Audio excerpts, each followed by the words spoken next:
او بیا به زرد عبدالرحمن بابا غ شعر او خپل مخ ته په کتو کې ګناه نشي چې په زړه کې دې صعیب نه وي چې په زړه کې دې صعیب نه نو بیا خپل مخونو ته ګوره. عائشه رضی الله عنها وی پیغمبر صلی الله علیه وسلم په ټول ژوند کې چې د پردي زنانه سره لاس نه ملاو کړي ولې په زړه کې عیب والعیاذ بالله نه. دا خو شریعت الله د پیغمبر صلی الله علیه وسلم د بیبیانو د صحابه کرامو تربیت کې سوره احزاب کې وی کړه پیغمبر د بیبیانو نه څه تپوس کوي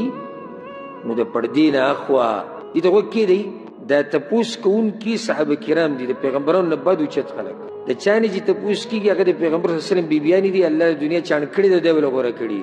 دوی ته الله وي په منځ کې به پردې او زمونږ د بس ته چې وایي چې یاره بس زمونږ زړونه پاک دي موږ د قصو ولنی وي او په دې دیندارو خلکو باندې دا تور ولګي وي دوی زړونه خراب دي ولې یاد یعنی د پردې خیال باغ څوک ساتي چې زړه ښکاري ښځې ته به د بورقې هغه څوک وایي چې زړه ښکاري او پردو زنانو نه به نظر کته ساتي چې زړه ښکاري زنانه به خپل نظر حفاظت کوي چې زړه ښکاري